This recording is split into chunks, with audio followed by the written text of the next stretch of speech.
পৃথিবীর কোন বাবা পারে রে সন্তানকে নিজের চোখের সামনে এইভাবে বিদায় দিতে?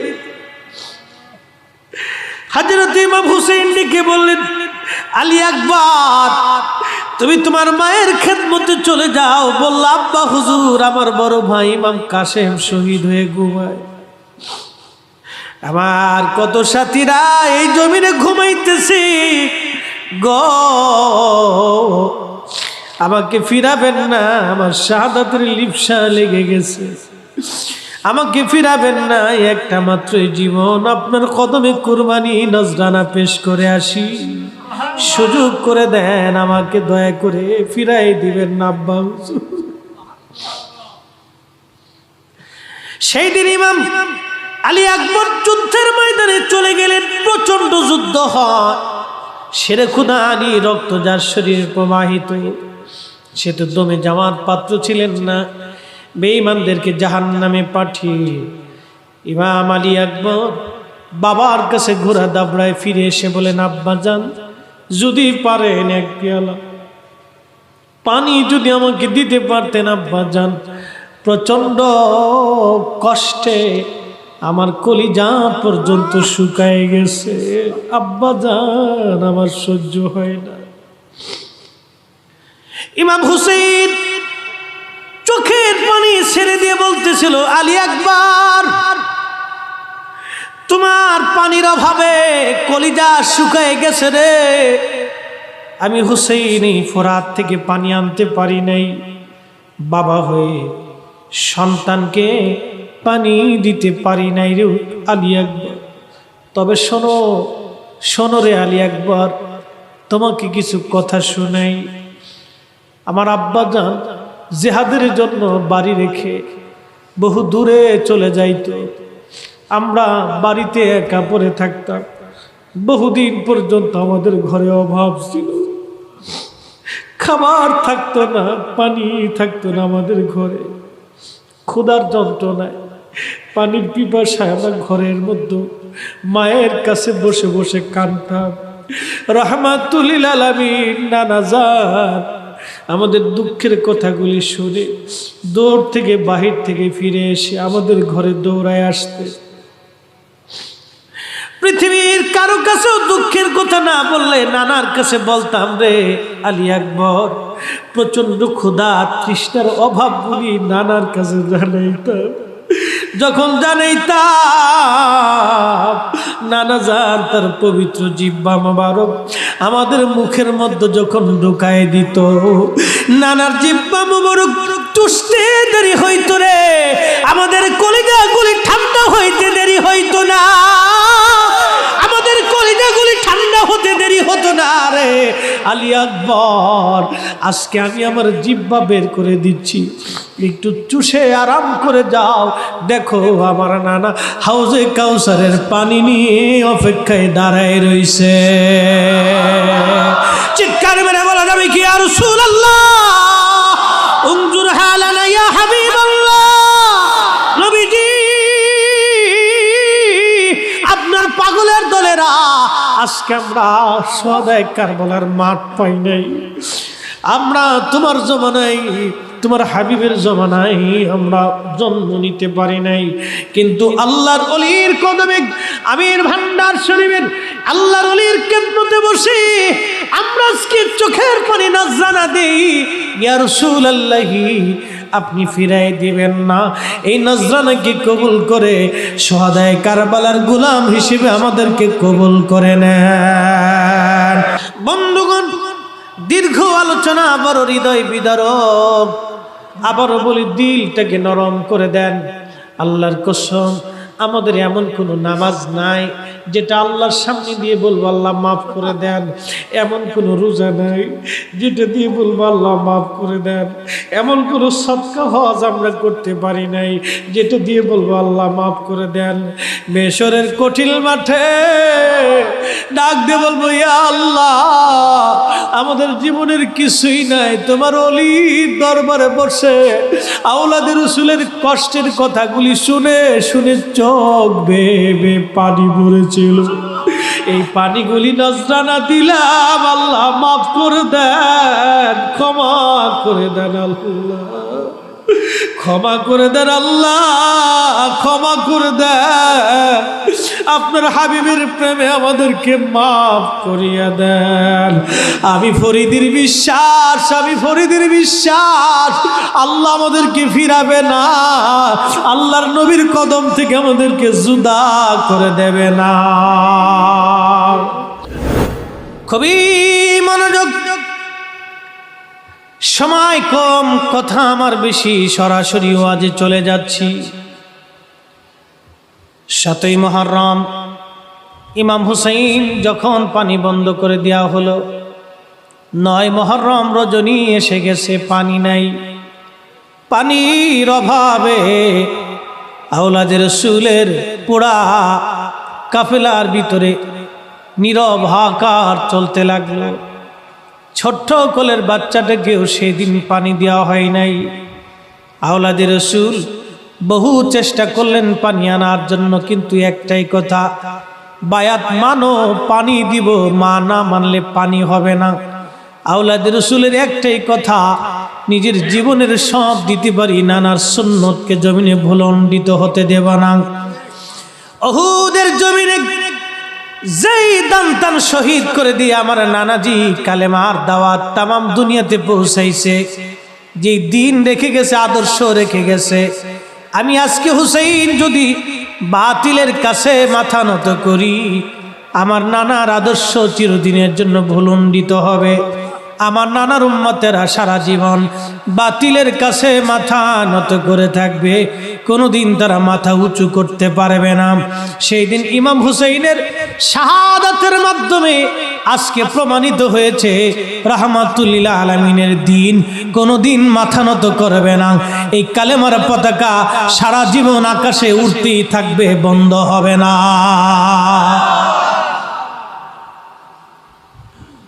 খুবই মনোযোগ দেন। হযরত ইমাম হুসাইন রাদিয়াল্লাহু আনহু 7ই মুহররম, 10ই মুহররম দিন, 9 মুহররম দিন যে রাত্রিবেলা আওলাদের রাসূল সবাইকে কাছে ডাকলেন, মশাল বন্ধ করে দিলেন। মশাল বন্ধ করে দিয়ে ইমাম হুসাইন রাদিয়াল্লাহু আনহু সাথীদেরকে সবাইকে ডাকলেন।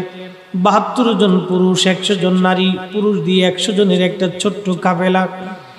সবাইকে ডেকে বললেন, ও আমার সাথীরা, আকিলের সন্তানেরা, আমার আত্মীয় স্বজন, আমি মশালের আলো বন্ধ করে দিয়েছি, অন্ধকার হয়ে গেছে। মদিনার রাস্তা ধরো, তোমরা যে যেমনি পারো পথ ধরে তোমরা এই রাত্রিবেলায় পলায়ন করে চলে যাও, কারণ ইয়াজিদ আমাকে শহীদ করে দেওয়ার পরে তার রাস্তা পরিষ্কার হয়ে যাবে। ও চায় আমি শহীদ হয়ে গেলে তার খেলাফতের দরজা, রাজত্বের দরজা খুলে যাবে, কোনো চিন্তা তার থাকবে না। ইয়াজিদের সাথে আমার দুশমনী, ইয়াজিদ আমাকে দুশমন বানিয়েছে, তোমাদের সাথে তো তার কোনো দুশমনী নাই রে, তোমরা রাতের আধারে চলে যাও। সেই দিন 72 জন আশিক রাসূল ডুকরি কেঁদে বলেছিল, হুসাইন গো, ময়দানে আসছি একা ফেলে চলে যাওয়ার জন্য না। মেশরের কঠিন মাঠে রাহমাতুল লিল আলামিন যখন জিজ্ঞেস করবে, হুসাইনের সাথীরা রে, আমার হুসাইনকে একা রেখে ময়দান থেকে রাতের আধারে ও অন্ধকারে তোমরা কেন পালাইছো? জবাব দিব কি সেই দিন? হুজুর, মেহশরের মাঠে রহমতের নবীর দরবারে জবাব হবে কি আমাদের? ক্ষমা করে দেন, জীবন তো একটাই, এই একটা জীবন আপনার কদমে এই ময়দানে কুরবানি করার একটু সুযোগ করে দেন। জোরে বলা যাবে কি ইয়া রাসূলুল্লাহ?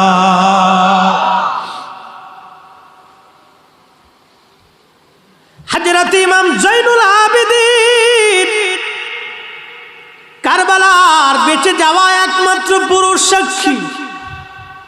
উনি ব্যতীত আওলাদের রাসূলের পরিবারে আর কোনো পুরুষ মানুষ বেঁচে ছিল না।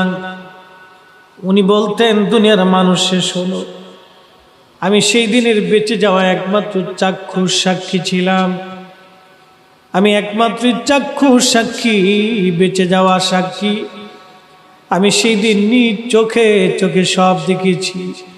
অসুস্থ হয়ে উম্মে কুলসুমের কোলের মধ্যে মাথা রেখে আমি শুয়েছিলাম, বসতে পারতাম না, দাঁড়াইতে পারতাম না। আমি সেই দিন লক্ষ্য করলাম আমার আব্বা হুজুর সারা রজনী ভরে ভরে ইবাদত করলেন, আর আমার সাথীরা পরিবারের লোকজন কেউ ওই রাত্রিবেলা ঘুমান নাই। সারা রাত জেগে জেগে তারা ইবাদত করলেন। তাহাজ্জুদের নামাজ হয়ে গেল, ফজরের আযান পড়ে গেল। ইমাম হুসাইন রাদিয়াল্লাহু আনহুর শিবিরেও ফজরের আযান হলো, ইয়াজিদের শিবিরের মধ্যে ফজরের আযান হলো। দুই আযানের কত তফাত, দুই আযানের কত তফাত, কত তফাত দুই আযানের। এক আযানের ভিতরে ইশকে রাসূলের ঘিরান আছে, অন্য আযানে দুশমনের রাসূলের গন্ধ পাওয়া যায়। এখানেও কালেমার সাক্ষী, ওই আযানেও কালেমার সাক্ষী। এই জন্য আল্লামা ইকবাল বলেছেন, মগজ কোরা রুহে ঈমান জানে দিন হাসতে হব্বে রহমাতুল লিল আলামিন। কোরআনের মগজ বলো, ইমানের রূহ বলো, ধর্মের প্রাণ বলো, সব কিছুর মূল নবীর ভালোবাসা। নবীর ভালোবাসা যেখানে নাই, কোরআন ইমান কিন দিন বাবা সেখানে নাই। কথা বলেন ঠিক না বেঠে?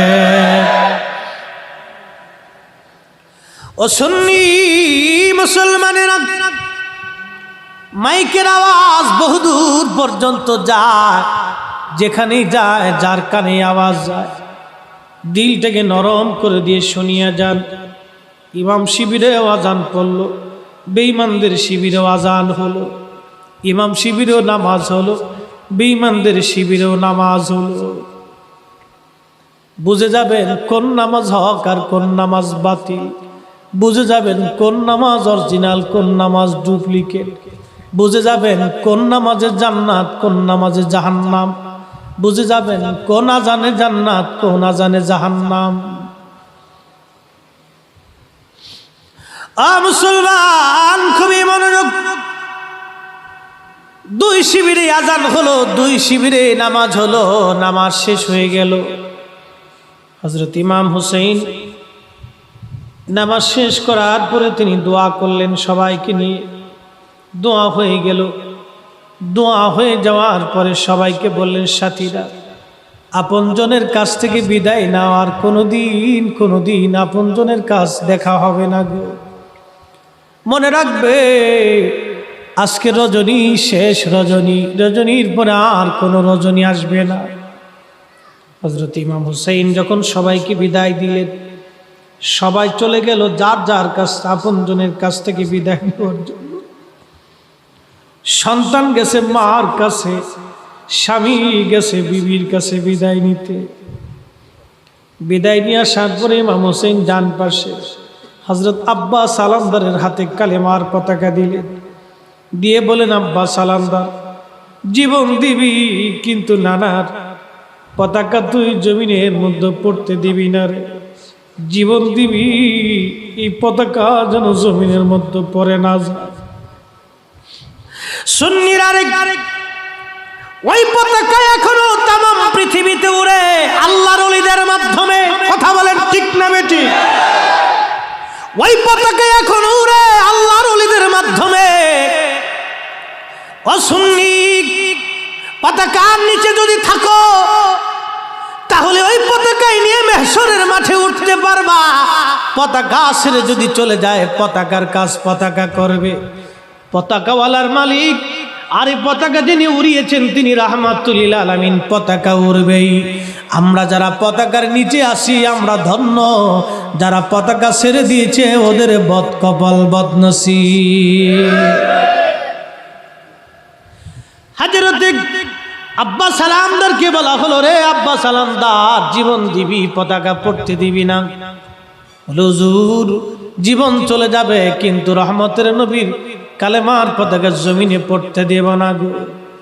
প্রচন্ড ওই কঠিন সেই দিনে আওলাদ রাসূল ইমাম হুসাইন রাদিয়াল্লাহু আনহু উটের পিঠের উপরে সওয়ার হয়ে 70-72 জনের একটা ছোট্ট কাতার করে জীবনের শেষ নসিহত আর ওসিয়ত করার জন্য তিনি গেলেন। ইয়াজিদি 22,000 সৈন্যের সামনে দাঁড়াইলেন, ডেকে বললেন, ইয়াজিদের সৈন্যরা, তোমরা এখনো আমার নানার উম্মত, আমার বিরুদ্ধে যখন তলোয়ার চালাইবা তোমরা একটা দল হবা, আমি আর একটা দল হব, তোমরা বেহক হবে, আমি হক হব। শোনো গো, তোমাদের মধ্যে কি একজন মুসলমান নাই আমাকে সাহায্য করবা? তোমাদের মধ্যে কি একজন মুসলমান নাই? তোমাদের ভিতরে কি একজন মুসলমান নাই আমাকে সাহায্য করবা আজকে? সেই দিন আওলাদে রসুল, আওলাদে রসুল, আওলাদে রসুল ওদেরকে ডেকে বলে, রে কুফাবাসী, রে ইরাকবাসী, তোমরা আমাকে দামাত করে এনেছো, আমি তো ইচ্ছা করে আসি নাই, আমি তো ইচ্ছা করে আসি নাই, তোমরা দাওয়াত করে এনেছো। এই যে চিঠি, অমুকের বেটা অমুক, এই যে তোমার নামের চিঠি। ওরা বলল, না, আপনাকে আমরা দাওয়াত করি নাই। ইমাম হুসাইন বললেন, ওরে ইয়াজিদের সৈন্যরা, তোমরা কি আমাকে চিনো না? আমি শেরে খুদা আলীর বেটা ইমাম হুসাইন, আমার বড় ভাই হাসান। আমার নানার কোনো সাহাবী যদি তোমাদের মধ্যে থাকে জিজ্ঞেস করো, আমার নানা কি বলেন, আল হাসানু আল হুসাইনু সাইয়্যিদা শাবাবি হালিল জান্নাহ। আমার হাসান আর হুসাইন দুইজন জান্নাতের যুবকদের সরদার। জন্ম আমার নবীর যুগে হলে কেমন হতো,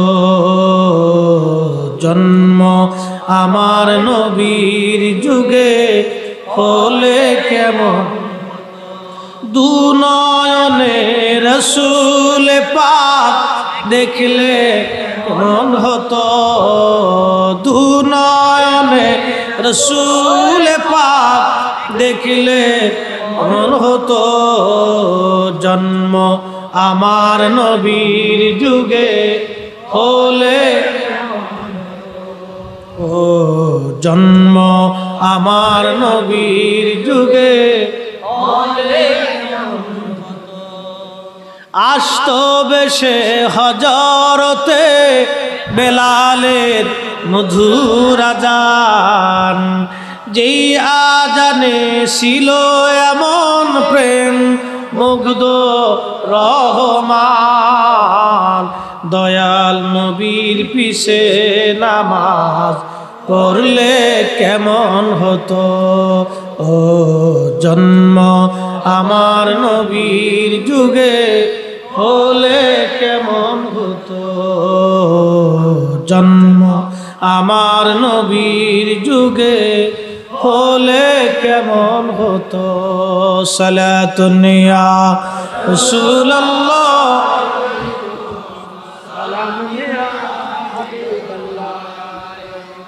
সালাতুন ইয়া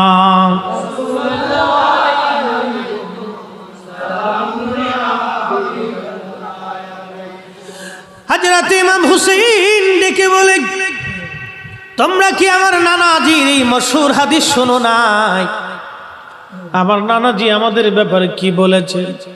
আমি তো সেই হুসাইন, জীবনে কোনোদিন অন্যায়ভাবে আমি কাউকে আঘাত করি নাই, জীবনে কোনোদিন আমি মিথ্যা বলি নাই, জীবনে কোনোদিন আমি মানুষ ঠকাই নাই, জীবনে কোনোদিন আমি কাউকে গালি দেই নাই, জীবনে কারো হক আমি কোনোদিন নষ্ট করি নাই, জীবনে কোনোদিন আমি জীবনে কোনোদিন আমি নামাজ ছেড়ে দেই নাই, আমি আমার নানার আদর্শ থেকে কোনোদিন সরে আসি নাই। ও আজকে দাওয়াত করে এনেছো, কারবালা পর্যন্ত আমাকে ঘিরে রেখেছো, আজকে 3 দিন হলো আমার পরিবারের জন্য তোমরা পানি বন্ধ করে দিয়েছো। তোমাদের দৃষ্টিতে না হয় আমি অপরাধী হতে পারি, আমার ছোট্ট বাচ্চারাও তো কোনোদিন অপরাধ করে নাই, তোমরা পানি বন্ধ করেছ, বাবা হয়ে আমি বাচ্চাদেরকেও পানি দিতে পারি নাই। এই হৃদয় বিদারক কথাগুলিও সেই দিন তাদের মনে দাগ কাটে নাই, মায়া লাগে নাই, মায়া লাগে নাই, মায়া লাগে নাই। সেনাপতি আমার একটা বর্ষা হাতে নিল, বর্ষা হাতে নিয়ে সেনাপতি আমর আওলাদে রসুলের দিকে বর্ষা নিক্ষেপ করে বলেন, হুসাইন সাক্ষী থাকো, আমি তোমার দিকে সর্বপ্রথম বর্ষা নিক্ষেপকারী। ইমাম হুসাইন বললেন, সেনাপতি আমর, মেহেশরের কঠিন মাঠে রাহমাতের নবীর সামনে তুমিও দাঁড়াইবা, আমিও দাঁড়াইব, সেই দিন বুঝবা কে হক আর কে বাতিল। রণকৌশল দিয়ে বর্ষা ফিরিয়ে দিয়ে আওলাদে রসুল ফিরে গেলেন। ৭২ জন সঙ্গীর সামনে দাঁড়ায় বলেন, এ সাথীরা শোনো, মীমাংসা হয় নাই, ওরা আমাকে প্রথম আঘাত করেছে। আমার নানার চরিত্র সুন্নত হলো মুসলমান কখনো আগে আঘাত করে না। মুসলমান আক্রান্ত হওয়ার পরে জবাব দেয়, ওরা আমাকে আগে আঘাত করেছে, আর সময় নেই, আজকেই যুদ্ধ হবে, আজকে আমাদের জীবনের শেষ দিন রে, আর কোনোদিন আমাদের জীবনের সূর্যের উদয় হবে না রে। সাথীরা তৈরি হয়ে নাও, প্রচন্ড যুদ্ধ শুরু হয়ে গেল। প্রচন্ড যুদ্ধে আওলাদে রসুলের বাহিনীর সামনে ২২,০০০ ইয়াজিদি সৈন্য দাঁড়াইতে পারতেছিল না। সেনাপতি আমর চিন্তা করলে এইভাবে হবে না, এক এক করে মল্ল যুদ্ধ দিয়ে ডেকে এনে এনে হত্যা করতে হবে, নতুবা তাদের সাথে পারা যাবে না, কারণ হাশিমি রক্ত আর আল্লাহ রসুলের রক্ত যাদের শরীরে প্রবাহিত, শেরে খুদা আলী রক্ত যার শরীরে প্রবাহিত, এদের সাথে কোনোদিন যুদ্ধ করে পারা সম্ভব হবে না রে। মল্ল যুদ্ধ ডেকে এনে তাদেরকে হত্যা করা লাগবে। হযরতে ইমাম হুসাইনকে প্রস্তাব দিল, আমরা মল্ল যুদ্ধ করতে চাই। আওলাদে রসুল বললেন, আমরা নবীর বংশের সন্তান, বাতিলের কাছে কখনো মাথা নত করি নাই, আজকেও করব না। তোমাদের চালাকি বুঝতে পেরেছি, কিন্তু না, আমরা এখানে শাহাদাতের অমীয় সুধা পান করার জন্য এসেছি, নানার দ্বীনের জন্য শহীদ হওয়ার জন্য এসেছি, পালিয়ে যাওয়ার জন্য আসি নাই। আওয়াজ তুলে বলা যাবে কি আল্লাহু আকবার। ও সুন্নিরা, যদি আহলে সুন্নাত ওয়াল জামাতের জন্য, রাসূলের কারীমের ইজ্জতের জন্য, আল্লাহর ওলিদের পক্ষে জিহাদের ময়দানে যাওয়ার প্রয়োজন হলে আমরা জিহাদের জন্য প্রস্তুত আছি না নাই? মুসলমানেরা খুবই মনোযোগ দিয়ে শুনিয়া যান। সেই দিন ইমাম হুসাইন রাদিয়াল্লাহু আনহুর সাথে মল্ল যুদ্ধ হলো। শহীদ হতে হতে একে একে সবাই শহীদ হতে লাগলো। শেষ পর্যন্ত হযরত ইমাম কাসেম রাদিয়াল্লাহু আনহু 19 বছরের বয়স, হযরত ইমাম হাসান রাদিয়াল্লাহু আনহুর বড় ছেলে, ইমাম হুসাইন রাদিয়াল্লাহু আনহুর কন্যা হযরত সাকিনা রাদিয়াল্লাহু আনহার সাথে 1 মাস আগে কেবল শাদী হয়েছিল, তখনও হাত থেকে মুছে যায় নাই। ইমাম কাসেম রাদিয়াল্লাহু আনহু যুদ্ধের পোশাক পরে ইমাম হুসাইনের সামনে দাঁড়ায় বলতেছিলেন, চাচা হুজুর বিদায় দেন, আর কোনোদিন দুনিয়াতে দেখা হবে না। ইমাম হুসাইনের চোখ বেয়ে বেয়ে পানি পড়তেছিল। ডেকে বললেন, রে কাসেম, আমার বড় ভাই শহীদ হয়ে যাওয়ার পরে তোমাদের চেহারা দেখে আমি দুঃখ মিটাই রাখতাম। তুমি যদি চলে যাও, তোমার মার কে খেদমত করবে? ইমাম কাসেম বললেন, চাচা হুজুর, এই ময়দানে আমার কত সাথীরা ঘুমাই গেছে, আমার কত প্রিয়জনেরা এই ময়দানে ঘুমাই, শহীদান শাহাদাতের অমীয় সুধা পান করে তারা ঘুমাইতেছে। আমার মন চায় এই ময়দানে আমি ঘুমাই থাকি। ক্ষমা করে দিবেন, আমাকে মাফ করে দেন, একটি জীবন আপনার কদমে কুরবানি করার জন্য আসছি। ওরা আমার আব্বাজানকে শহীদ করেছে, আপনাকে শহীদ করার জন্য ওরা কুফা পর্যন্ত দাওয়াত করে এনেছে। আমি জানি ওরা আমাদের চোখের সামনে আপনাকে নির্মমভাবে হত্যা করবে। এই দৃশ্যখানা দেখার আগে আমি কাসেম শাহাদাতের হবে সুদা পান করতে চাই, ফিরাবেন না আমাকে, অনুমতি দেন জিহাদের ময়দানে আমি ফিরে যাব। হযরত ইমাম কাসেম শহীদ হলেন জিহাদে যাইয়া। আলী আকবর যুদ্ধের পোশাক পরে আসছে। হযরত ইমাম হোসেন রাদিয়াল্লাহু আনহুর বড় সন্তান যুদ্ধের পোশাক পরে বাবার সামনে দাঁড়ায় বলতেছিলেন, আব্বা হুজুর বিদায় দেন, দুনিয়াতে আর দেখা হবে না। হযরত ইমাম হোসেন চোখের পানি ছেড়ে সন্তানকে বুকের মধ্যে জড়িয়ে ধরে ডুকরিয়ে ডুকরিয়ে কাঁদতেছিল। পৃথিবীর কোন বাবা পারে রে সন্তানকে নিজের চোখের সামনে এইভাবে বিদায় দিতে?